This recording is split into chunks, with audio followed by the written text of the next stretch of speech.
Logan Mize is on the right-hand side with green-white tokens. Noah Walker is going to be opposing him on Grixis control. And we can see here both players are ranked on our leaderboard. Logan is 17th, Noah is 27th.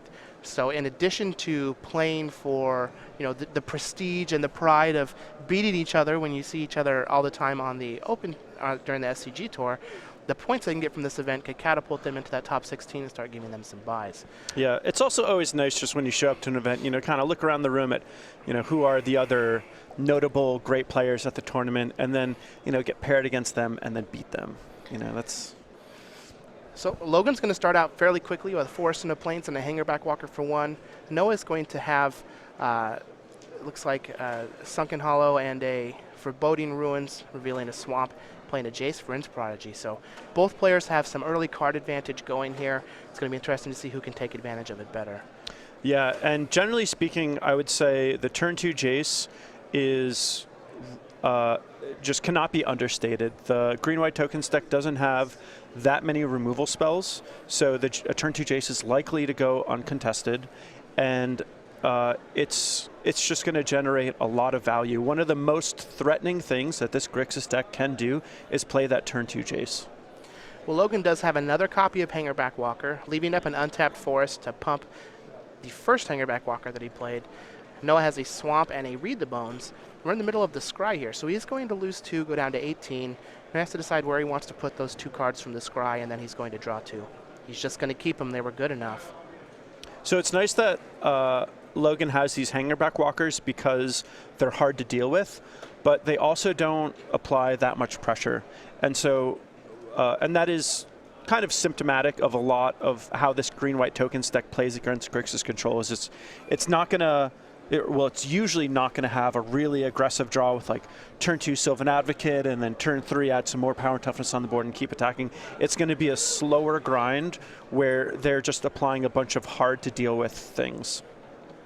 Ooh, well, Logan's going to have a Nissa, Voice of Zendikar on turn 3. Or on turn 4. He doesn't have a 4th land, but he's going to be able to -2, put some counters on those Hangerback Walkers, and start getting aggressive. Yeah, and that was a pretty big play. I mean, just like how I was saying, usually Logan won't have fast pressure. This is a situation where he kind of does. Like, I mean, 5 damage is no big deal, and Noah can't really cleanly answer any of these permanents. I mean, if he uses a removal spell on the Nissa, the +1/+1 counters are still going to be on the table. He can't really sweep away with Radiant Flames because then there's going to be a bunch of tokens. So Noah's kind of in a tough spot. Well, Noah's going to loot with his Jace on his opponent's end step, discard what appears to be a Shivan Reef. We're kind of cut off there at the bottom.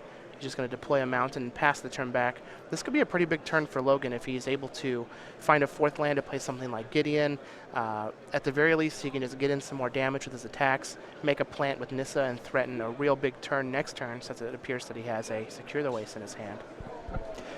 Yeah, and I'm a little curious as to see what Noah's going to do this turn. Using his mana efficiently is going to be really important because he is behind, and Logan's certainly going to be, a little wary of some removal spells inside of combat. So Logan's going to plus Nissa, make an 0/1, and attack with these Hangerback Walkers. And Kolaghan's command is quite good. So we've got a Kolaghan's command. I think he's going to destroy an artifact and make Logan discard a card. So Logan missed a land drop, so this is particularly good because Noah knows that Logan's hand is all gas. If Noah had a Radiant Flames in hand, though, I would assume that Noah would have just... oh, he actually did 2 damage to kill Nissa. 2 damage to That's Nissa. a much better use of it. The way that he gestured with his card almost made it look like a discard, but it was 2 damage redirect to the Planeswalker. Yeah. Technically, you do have to target the opponent and then redirect to the Planeswalker. Yep. It's not incorrect to target the to say deal 2 damage to Nissa, as you're offering a shortcut to target the player and redirect, but it was good that Logan play. Picked up a 4th land. He had missed his land drop on the previous turn, and this green-white tokens deck is a very mana-hungry deck. I mean, it has a lot of big plays like Avacyn and Secure the Waste. Hangerback Walker is nice when you have a lot of mana. So that was a pretty good top deck for Logan. He would have liked to have had an additional play that turn, though, other than just a land. I agree. Although he does have a secure the waste, so it's looking like he might just try and secure for 2 on Noah's end step. Wow. This Fire Impulse is going to take care of that Hangerback Walker. It's going to give Logan 2 more tokens, but this board is ripe for a sweeper. Not only can he take care of all of Logan's creatures if he has something like Radiant Flames, but he can flip his Jace and keep that out of the fray. Yeah, that would be a huge play. Unfortunately, Noah only has 2 in the deck, but I'm sure he's going to dig for 1 if he can. He has cast Read the Bones and used Jace quite a few times, so he has had the opportunity to see more cards out of his deck than the average Grixis player by turn 5. He's looting with Jace Vryn's Prodigy. Once he discards a card here, that Jace will transform into Telepath Unbound.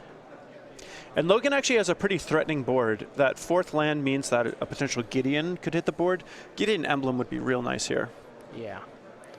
Well, since Logan has that Secure the Waste in his hand, even if Noah happens to find a sweeper here, Logan could just secure for 2 and then untap into another Nissa or a Gideon, and then have a sizable board, after going from nothing. Wow, and he has the Radiant Flames. That is huge. There is the Radiant Flames. Now, jeez. Let's see, does Logan have a Dramoka's Command here to stop the damage that it would deal? Yeah, I think if not. Logan had a Dramoka's Command, that Jace wouldn't be alive. All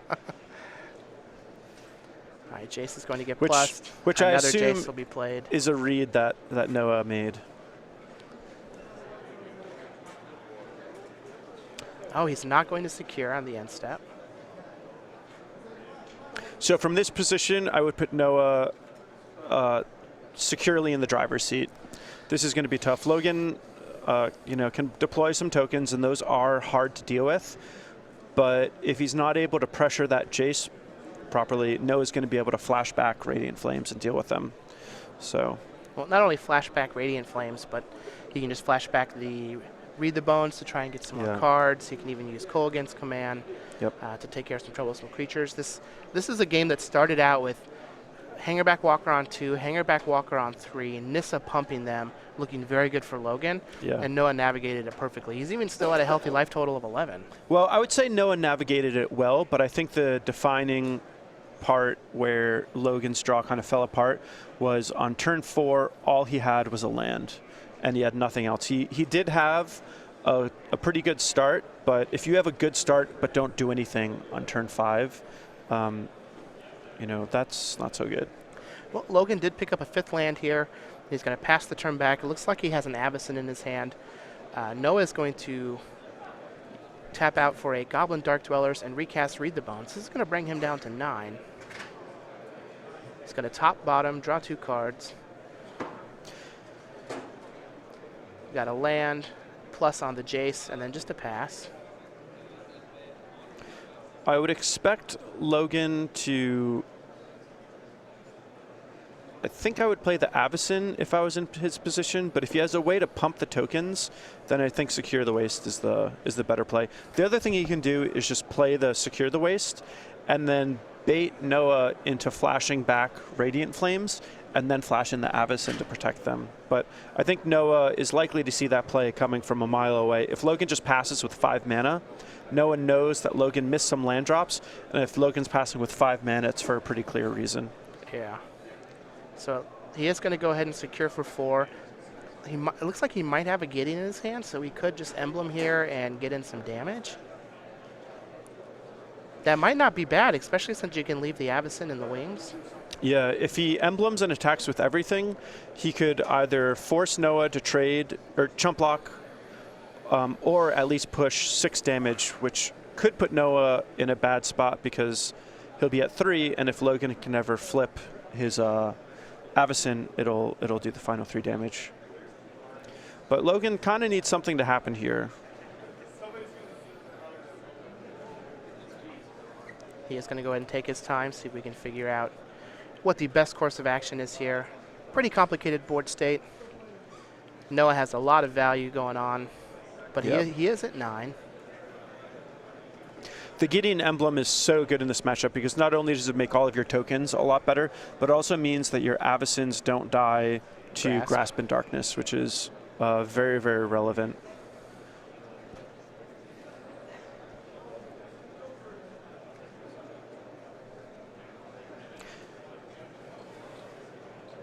the way that Logan has played this is he's deployed the harder to deal with threat.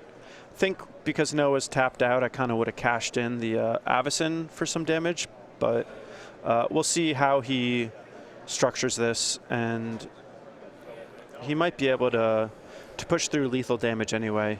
So he is going to go ahead and rep that Avacyn, see if he can walk Noah into flashing back Radiant Flames.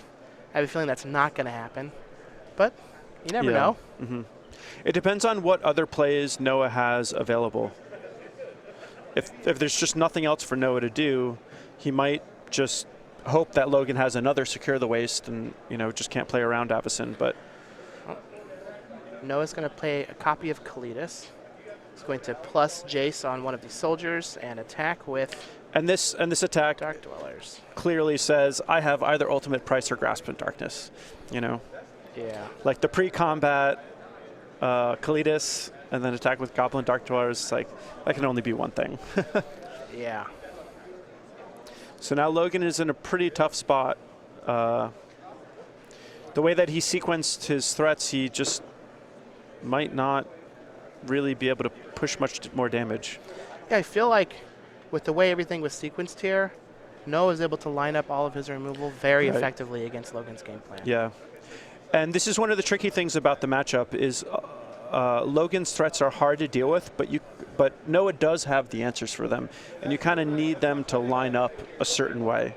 So, like, you know, cashing in the Avacyn while Noah was tapped out could be advantageous. Logan chose to do it differently, and I can't really fault him too much because Secure the Waste is a hard card for the Grixis deck to deal with. Yeah.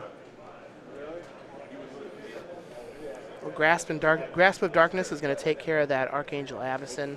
It will be exiled. Noah's going to get a 2/2 zombie token. Here we have a 4/5 Sylvan Advocate, but all of these threats are just so vulnerable to the bevy of removal that Noah has. And with the Jace on 8 and another Jace just waiting to be transformed, this is going to be tough. Yeah. Gideon, ally of Zendikar, is going to hit the battlefield. Let's see if he makes a 2/2 or just cashes it in for an emblem. I really like cashing it in for an emblem. If Logan just passes, it's so likely that Noah flashes back Radiant Flames, and then he can just use his Goblin Dark Dwellers to attack the Gideon down to nothing. So I think Logan's best bet is just to use an emblem. Oh, But it looks like he just wants to force the Radiant Flames. Well,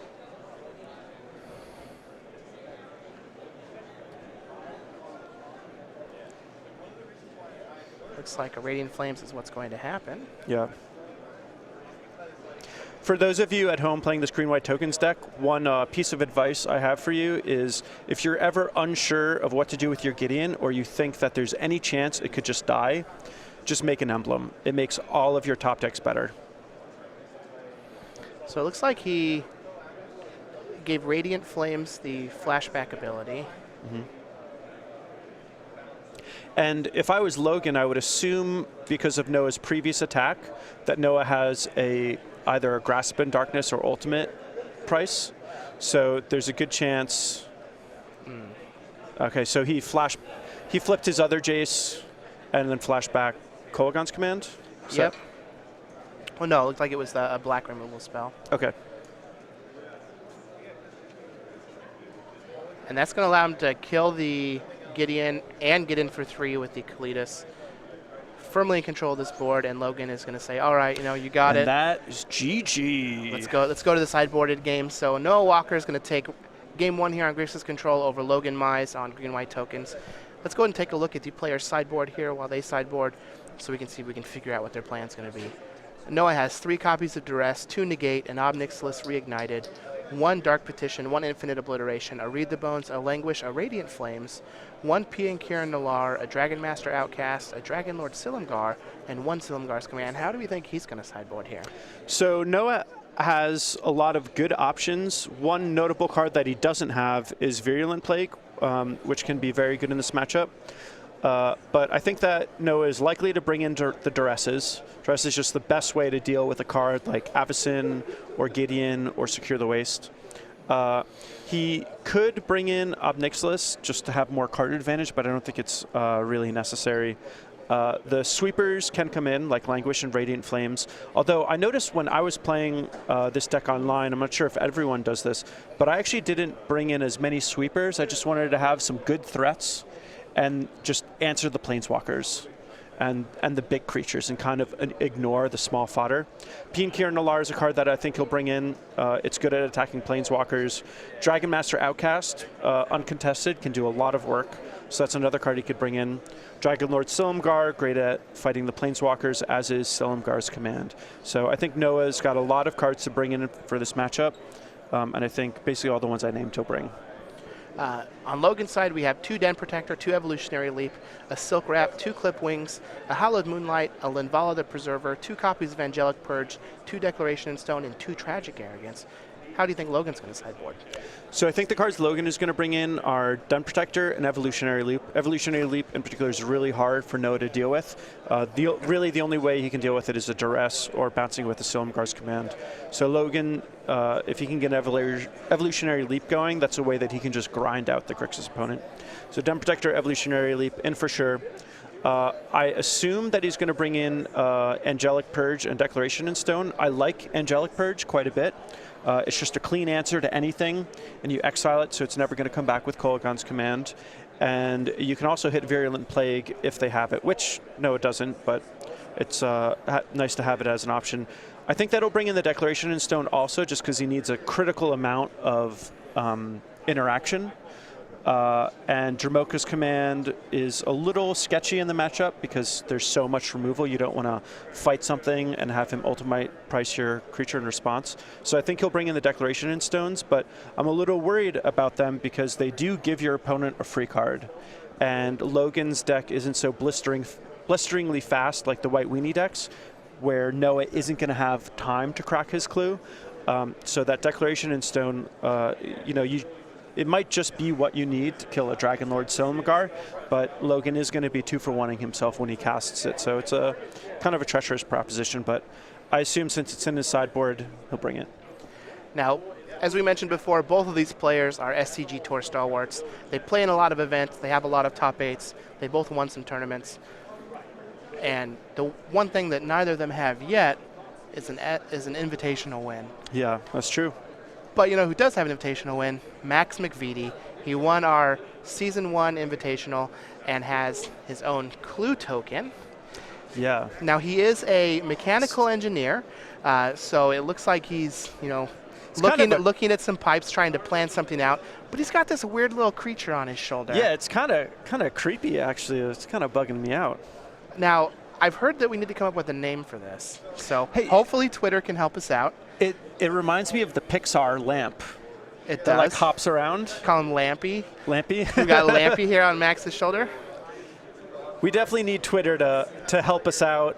Tweet at me and Chris. Let us know what you think the name should be. I've also heard a lot of people have suggested Watson. Oh, that's a good one. That's also pretty good. But you can get these at any of our opens, any of our classics, and from all orders from StarCityGames.com beginning May 13th, which has already happened, at noon Eastern Standard Time. $5 minimum order, but you do get one of these for free just from playing in a classic and an open and from ordering from StarCityGames.com. And we all know 15 years from now, these things are going to be selling on eBay for like millions. I got a stash of my elementals. I've been to the future. I know what it's like. Been to the future. Yeah. So again, Max McVitie, congratulations, our Season 1 Invitational. Not only did he get this awesome token, but he also punched his ticket for the Players' Championship at the end of the year in Roanoke.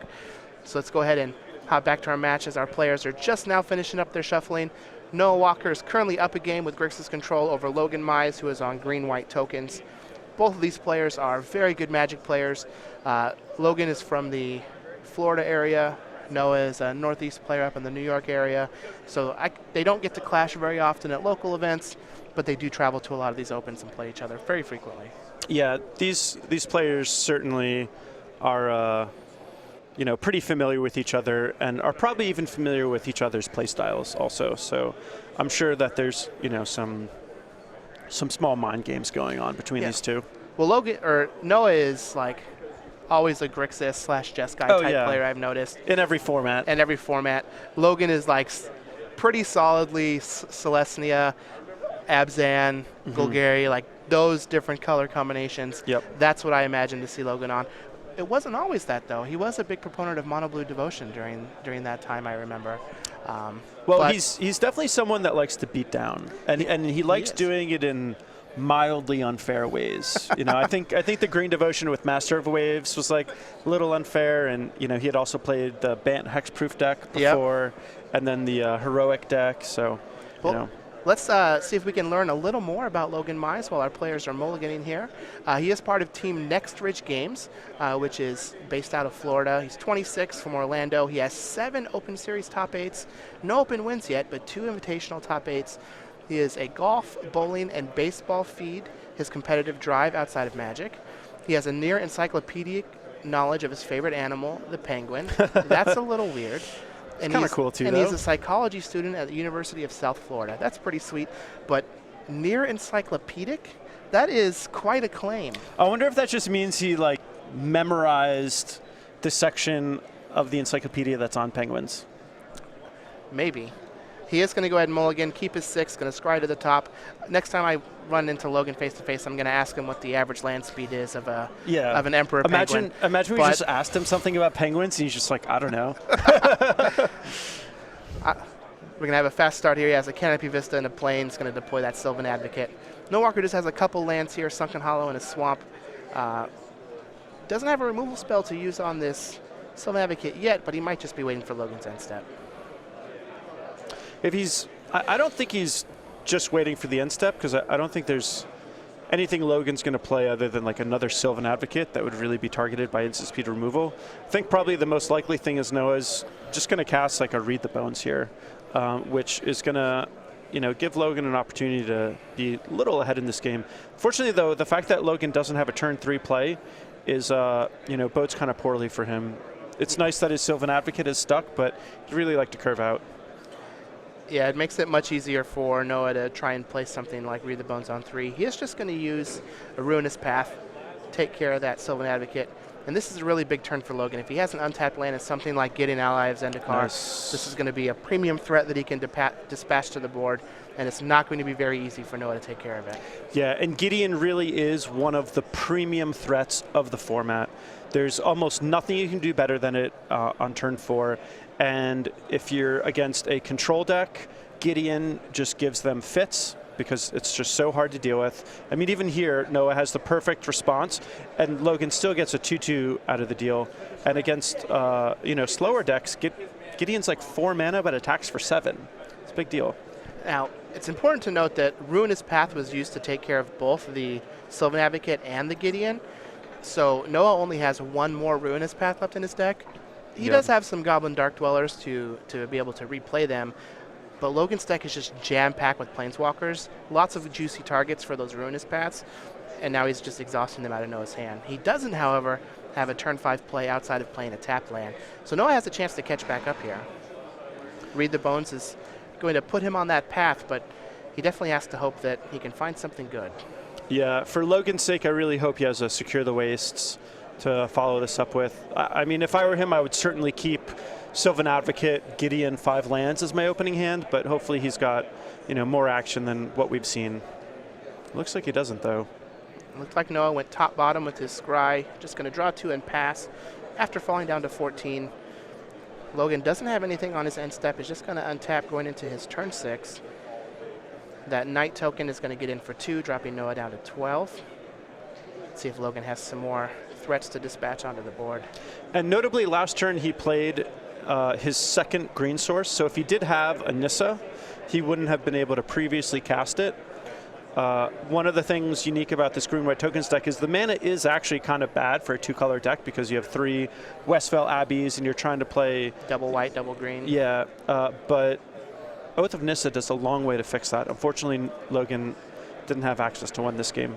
Well, he did have another Gideon that brought with it another 2/2 Knight Ally token, but Noah Walker's just going to untap and very quickly play Goblin Dark Dwellers, taking a point of damage off his Shivan Reef, going to fall down to 11. He's going to replay that Ruinous Path and kill Logan's Gideon. And now we just have this 4/4 wall that we talked about last round with Jack Kiefer. Yep. It's just, you know, a 4/4 wall that has a removal spell attached to it. It's perfect when you're fighting these mid-game attrition battles against these mid-range decks. Yeah, and Goblin Dark Dwellers is also a great way to attack Planeswalkers. So, you know, it's a lot more than just a wall in this matchup. But Logan's in kind of a tough spot. He definitely needs an answer for the Dark Dwellers. Otherwise, he's just going to end up losing all of his creatures to it. And, you know, even this is like a little... All right, so he does have the removal spell. Yeah, so Anissa is going to come down. It's going to -2, pumping his creatures up to 3/3s. Declaration in Stone is going to take care of that Dark Dwellers. We're going to see a Max McVady clue token enter the battlefield for Noah, but he is going to take 6 damage and fall down to 5 life facing lethal. Yeah, I have to imagine that Noah's going to be able to answer this board. Hopefully he can do it with a sweeper. If he has to use 2 removal spells on each one of these knights, that means both Gideons were straight 2-for-1s. Along with getting in some damage. So we'll see what Noah does here. So here's 5 mana. We might just see Dark Petition into Languish here. Dark Petition with Spell Mastery. It's going to give him 3 black mana floating. So he is going to cast the Languish. That's going to take care of both of the Knight tokens. And a minor note, Noah didn't have to show that he got Languish off the Dark Petition. He could have just put it in his hand, shuffle it around, and then play it to keep Logan in the dark. But there's not a whole lot to be gained, so he prefers to just sort of, you know, keep things a little faster and not worry about shuffling his hand around. Logan's going to go ahead and make a plant token with his Nissa. He's got another land. Ooh, and a hanger back for 3. It's pretty good. So this is going to be threatening lethal next turn if Noah doesn't have some kind of blocker or some removal spells to dispatch. And even if Noah has something like another Dark Dwellers, Logan may still just minus his Nissa and attack with the hanger back just to get the trade and get the tokens. Ooh, Dragon Master Outcast. All right, so we got a plan. Yep, got a plan. We've got the 6 lands. We just got to live through this turn. Culligan's Command. It's going to do 2 damage to the Nissa. And made Logan discard a card. Which was Stasis Snare, which would have been able to take care of the Dragon Master Outcast. And now here he can even crack that clue on Logan's end step. Hopefully he's also holding up something like a Grasp in Darkness, because if Logan just drew another like Nissa or Gideon, he'd be able to attack for lethal and force that Dragon Master Outcast to chump block. There's also a Westvale Abbey that's just going to start working. But I don't think it's going to match up very good against 5/5 Flying Dragons. Yeah, I've actually seen Dragon Master Outcast create an interesting situation where the green-white player was able to flip Westvale Abbey, and the Grixis player was able to infinitely chump block it with a dragon token every single turn, and then finally, eventually, you know, he gets a Silumgar's Command and bounces the Ormondal. Wow. Well, Logan's just going to play a Fortified Village and pass after getting in for 3 with his Hangerback Walker. Noah's going to make a 5/5 Dragon. Kalidas is going to come down as a way to gain some life and stabilize the board. And this game has turned from, oh my gosh, I'm going to lose very soon, to, all right, I'm in a good spot for Noah. Yeah, honestly, I wasn't too worried about Noah, despite being at a low life total. I looked at all the cards in his hand. He had hit all of his land drops. Logan seemed to be out of gas, and I was pretty confident Noah would be able to get control, but I didn't think he'd do it in such cool fashion as a Dragon Master Outcast. Yeah. Man, it's pretty interesting that Culligan's Command caught that Stasis Snare in Logan's hand. Had Logan just like not played a land at one point to protect the Stasis Snare against the Culligan's Command, this game would be much different with that Dragon Master Outcast gone. Yeah, the turn that he played the Hangerback Walker, though, he played a land and tapped out. So if you wanted to hold back a land, it would have meant that Hangerback Walker would have been one size smaller. So Duress here is pretty interesting. Well, we're going to make a lot of tokens with Secure the Waste. like he's going to make 5. And leave 1 mana up. Nope, just going to make 6. Nice. So, and Noah had an ultimate price in hand also. So I think Noah is looking at this as a situation to get aggressive. A lot of times the timing of a duress says a lot about where a player's head is at in the game. And I think Noah's kind of looking to get a move on these dragons.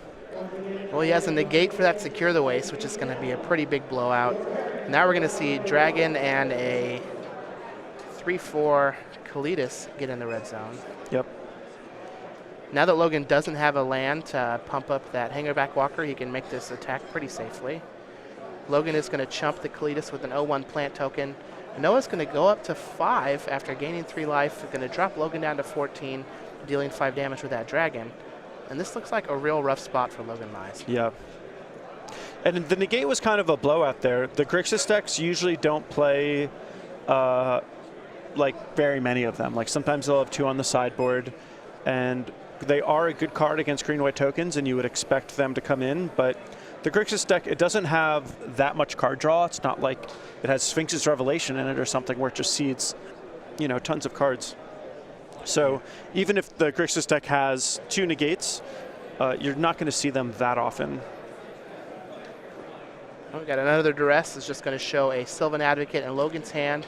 Noah does have 3 dragons now from that Dragon Master Outcast. I think he's contemplating just activating this Wandering Fumarole and just attacking with everything. It's not a bad plan. He could certainly play things a little safer, but he's just in such a dominating position. And with Logan having that Sylvan Advocate in hand, he knows that there's nothing fancy that Logan's going to do on this turn. Nope, more than likely we're going to see Westphal Abbey activated. Hangerback Walker is going to block something and then pump itself.